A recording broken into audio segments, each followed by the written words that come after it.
Hello. കുറേ നാളായല്ലേ നമ്മളൊരു voice ഓവറൊക്കെ ചെയ്തിട്ട്? എന്തായാലും ഞാൻ നിങ്ങളെ ഇന്നൊരു അടിപൊളി ഐറ്റമാണ് പരിചയപ്പെടുത്താൻ പോണത്. മാംഗോയുടെ ടേസ്റ്റ് ഇഷ്ടപ്പെടാത്ത ഏതെങ്കിലും മലയാളികളുണ്ടോ? ആ കൂട്ടത്തിൽ ബിസ്കോഫും കൂടെ ആയാലോ? പിന്നെ ഒന്നും പറയാനില്ല. അപ്പോൾ ഒട്ടും സമയം കളയാതെ വീഡിയോ കണ്ടു നോക്കൂ, ട്രൈ ചെയ്ത് നോക്കൂ. നിങ്ങൾക്ക് ഉറപ്പായിട്ടും ഇഷ്ടപ്പെടും. ഇന്നലെ ലോങ് ഡേ ആയിരുന്നു. ഡ്യൂട്ടി കഴിഞ്ഞ് വരുന്ന വഴിക്കാണ് നമ്മുടെ ഒരു ഫ്രണ്ട് എനിക്ക് ഈ ഒരു വീഡിയോ അയച്ചു തന്നത്. പിന്നെ ഒന്നും നോക്കിയില്ല. വരുന്ന വഴിക്ക് മോറിസണിൽ കയറി ബിസ്കോഫിൻ്റെ ഒരു പാക്കറ്റ് ബിസ്ക്കറ്റും മേടിച്ചിട്ടാണ് വീട്ടിൽ വന്നത്.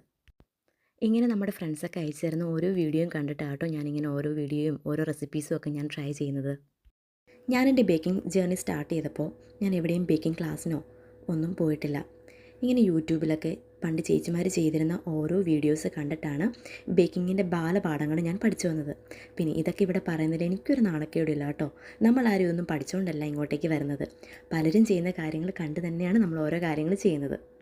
വൺസ് അതിൻ്റെ ടെക്നിക്സൊക്കെ മനസ്സിലായതിന് ശേഷം എൻ്റേതായിട്ടുള്ള രീതിയിലുള്ള സിഗ്നേച്ചർ ചേഞ്ചസൊക്കെ വരുത്തിയിട്ടാണ് ഓരോ റെസിപ്പീസും ഓരോ കേക്ക്സും ഞാൻ നമ്മുടെ ജോർഡൻ ബേക്സിൽ ഇംപ്ലിമെൻറ്റ് ചെയ്യുന്നത്.